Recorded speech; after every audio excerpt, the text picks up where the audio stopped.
That good-for-nothing wife. Just ditch that woman before we get in real trouble. As soon as they thought I was asleep, my husband and his mother completely changed their attitudes. They left home, but claiming they didn't want to lose their assets, they shamelessly returned and began causing chaos. When I confronted them with reality. My name is Daisy. I'm 30 years old. I got engaged to my husband Brad after dating him for 5 years. We were living with his parents in their house. Initially, we had agreed to buy our own house when we have our first child. It's been nearly 2 years since then, but we haven't been blessed with a child, and we're still living with his parents. Living with my husband, his mother, and his younger brother, I was often the subject of concern from those around me. My parents lived far away, a distance that required air travel, and they always expressed regret that they could not help me. However, my husband was always kind to me, and I had a good relationship with my mother-in-law. So far removed from the typical mother-in-law, daughter-in-law issues that it felt like they didn't apply to us. Because of this, I was very happy. One day, I got into an accident and broke a bone. I was hospitalized and couldn't move on my own. In the early days after the accident, my husband and mother-in-law visited me daily and worried for me. Now, they only visit once a week. I was grateful they even came to visit, but the next day after the doctor told me I might have lasting injuries. She can't do housework or anything, but she's going to cost us more than ever. What a useless wife. If she has lingering issues, having kids is even more out of the question, right? Yeah, maybe. Now that it's come to this, I think it's a good thing we don't have kids. And if she stays bedridden forever, I'll have to do all the housework and care for her? I didn't agree to marry for this. Wasn't it to do the housework and caregiving? If she hadn't gotten into an accident, she could have continued as our maid. What a disappointment. Before this becomes too troublesome, please get rid of that woman. I'll get it. I'll divorce her quickly. Thinking I was asleep, the two of them had this conversation in my hospital room. I was nothing more than a maid and a caregiver to them. After that, the attitudes of my husband and my mother-in-law towards me became blatantly cold. Your husband hardly comes, does he? He must be searching for a new woman. If you only had a child, you could have kept him by the skin of your teeth. My husband wasn't even coming once a week anymore. My mother-in-law seemed to just be passing time by saying nasty things. My brother-in-law, however, was doing the laundry and checking if I needed anything, and was generally very helpful. He visited me nearly every day and even took me to the open-air area in my wheelchair when I felt suffocated by my long hospitalization. I was tired from physical therapy and wanted to give up at times, but I think I've made it this far thanks to my brother-in-law. His presence was that much of a help to me. I'm not getting worse, and physical therapy is going well, but it's still hard to say anything about any potential lingering issues. When I told my husband and mother-in-law about this, seriously? See, I told you we should have gotten rid of her sooner. The two of them started arguing over me. What are you two even saying? Aren't you being too harsh on Daisy, who's been taking care of our house and our father all this time? In reality, I had been taking care of my father-in-law for 5 years while dating my husband. When we started dating, we were told, why don't you live together since you are both going to get married anyway? Yeah, it's a great deal. We can save money and live together and then get married when we're settled. When I hesitated, they said, it's okay, we have plenty of rooms and we won't invade your privacy. Plus, you don't need to pay rent. You want to marry my son, right? How could I refuse? But in return, we have a favor to ask, Daisy. While you're working from home, can you look after our father who needs care? It's only for 4 to 5 hours during the day when my mother is out for her part-time job. We also have my brother, so the two of you can work together. My brother-in-law was also working from home, so he and I teamed up to take care of my father-in-law in the house. My father-in-law and brother-in-law were very close. My father-in-law had a hobby of collecting furniture and even had a separate house just for it. My brother-in-law and I always enjoyed hearing about his hobby. My father-in-law loved his caring son, Reagan. Eventually, my father-in-law's health began to decline, and after years of care, he passed away. After that, my husband proposed to me, saying, "Thank you for always taking care of my father. Let's continue to be together. Let's get married." Despite having worked hard on housework and caregiving, the moment I became immobile, my husband and mother-in-law's attitude was as if I was worthless. Even I, normally composed, was infuriated. "If you're going to divorce me, please pay what you're supposed to." "Well, I don't want any trouble, so I'll give you the house. Let's waive other division of property." I wondered if he would really give me the house, but since my father-in-law had left an inheritance, a lot, and it was divided among my mother-in-law, Brad, and Reagan, the inheritance amounted to approximately $300,000 each, so he seemed to have enough assets. Reagan was told to handle all paperwork with the executor, and he had to visit the court several times, which was quite a hassle. "No way! We can't give away the house!" "If we divide the property, I'll lose half my savings. It's just a wastefully large house in the countryside. Even if we give it away, it's not an issue. Even at the highest estimate, it's only worth about $100,000. Plus, various fees will be deducted when we sell it. It's cheaper than losing half my savings." "Well, if you say so, Brad. But what if she demands more later? What if rumors spread in the neighborhood because we abandoned her?" The two debated what to do with me. "Then I'll take her in." Reagan, Brad's brother, interrupted. "Why would you go out of your way to do that?" "Ah, you've been interested in Daisy, haven't you? That's why you're so willing. You can have her if you want, but she's no longer of any use to us. Don't ask to take Daisy and the house back later, okay?" "Why would I? I just hope you won't come asking for money later. And remember, you can't return damaged goods." Brad and Reagan signed papers and arranged to formally change the property title through a lawyer. "I'll take out some money from my savings, so why don't you find a younger, healthier, and prettier woman to marry and build a better house?" "Sounds good. Hey, Daisy, get a lawyer to file for our divorce quickly." They said they'd stay in a hotel for a while and left the room. Reagan and I, left behind, silently saw them off. I had to find a lawyer to file for our divorce first. Reagan helped me to file for the divorce, and in a few days, Brad and I became complete strangers. A week later, Brad and my mother-in-law packed their belongings and left the house. It was strange that Reagan, Brad's brother, continued to visit me. "You don't have to visit anymore. We're strangers now that I've divorced your brother. There's no need for you to worry about your former sister-in-law." He responded, "I'm doing this because I want to. I didn't get along with you just because you were my brother's wife. We both provided care and did housework together. We've talked a lot more in these 7 years than you ever did with my brother. We're friends, aren't we?" Reagan said with a gentle smile. All I could do was express my thanks and gratitude. A month later, I was discharged from the hospital.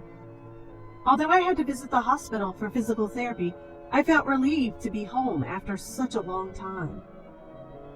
Do you think those two will really ever come back?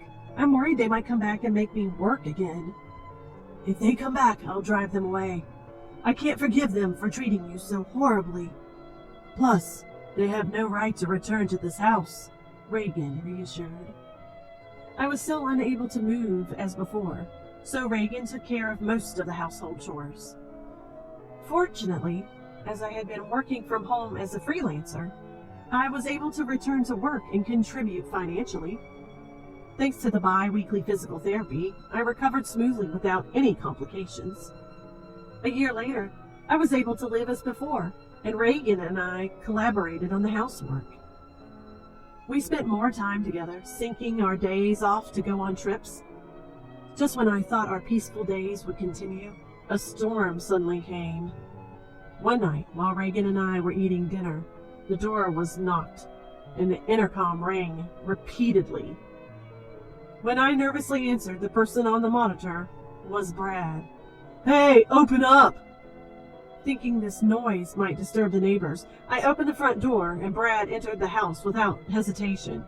"What do you want?" "Huh? Why do I have to put up with such an attitude just for coming home?" "This isn't your home anymore. State your business and leave quickly." "What are you talking about? I'll be living here again from today. Oh, I'm hungry. Hey, Daisy, give me some food." My ex-husband ordered me to serve food. "Hey, cut it out. Why are you here?" "Well, I've spent almost all my money. My mom will be here soon, too. So leave the door unlocked." Seeing that I remained silent, "Oh, you're all healed up, huh? That's great. Let's get back together. You must have had a hard time without me." My ex-husband, who still mistakenly believed I loved him, said, approaching me with a disgusting familiarity. The sheer audacity of him made me feel sick. "Stop it. I divorced you.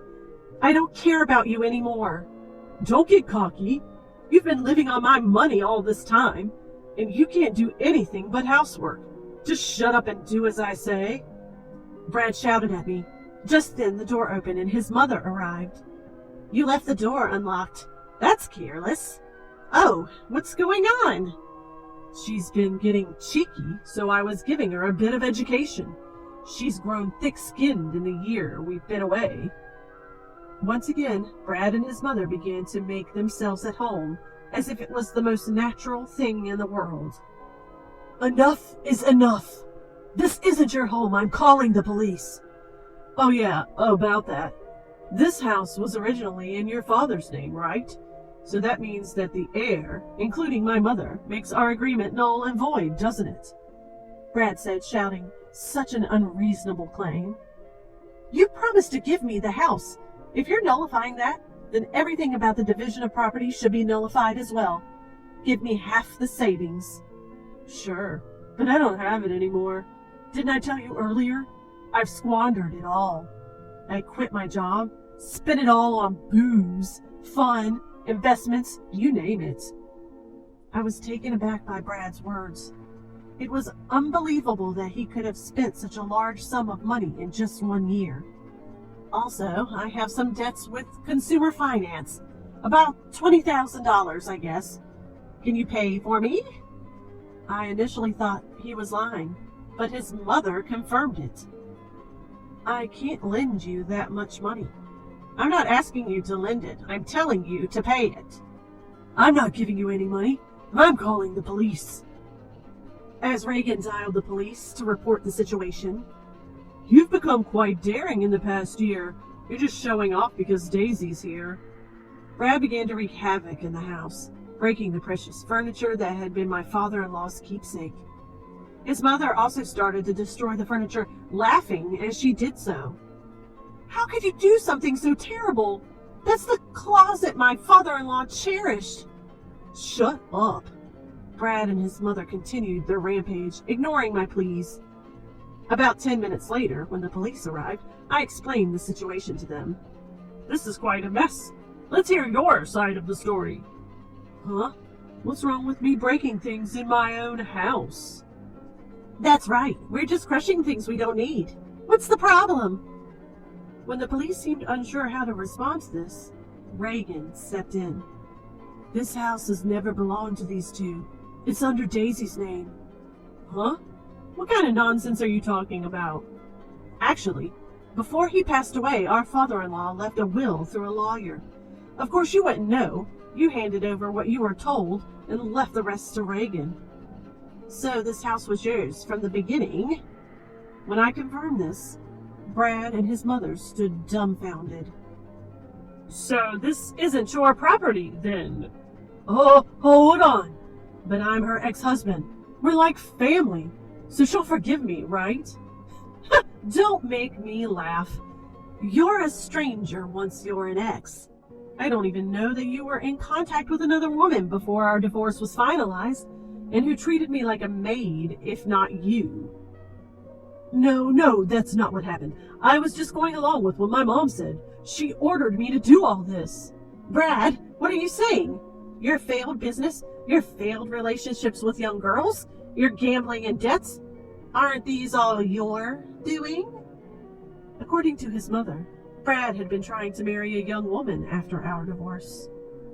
He also quit his job to start his own business, but it failed in just a month. Even with money, Brad was rejected by the unemployed man and became reckless, going around playing and gambling, saying that he had money and could afford it. He had said that he had almost no money left, and it seemed that it was indeed nearly zero. You brought this upon yourself. All this is Brad's fault, so at least forgive me. Despite their previous condescending attitudes towards me, they both desperately pleaded for forgiveness, trying to shift the blame and groveling. This was truly ridiculous. No, I won't forgive either of you. And this isn't something from the past, is it? You were treating me like a servant until a moment ago, right? Not leaving when I asked you to leave is illegal. And since the furniture collected by my late father-in-law is now mine, you'll need to compensate me for that. But... All right. We will compensate you. Just please don't get the police involved. You wouldn't want me to go to jail, would you? I actually don't care at all. By the way, we're married. It turned out I was married to my brother-in-law, Reagan. Or rather, he was my former brother-in-law, now my husband. You? It hasn't even been a year and you've moved on to another man? My own brother at that? What are you talking about? You moved on before you were even divorced, didn't you? You wouldn't return Daisy to me no matter how many times I asked. Stop clinging to the past already. Brad was left speechless. I don't care anymore. I'll pay for whatever damages there are. How much for my idiot husband's junk?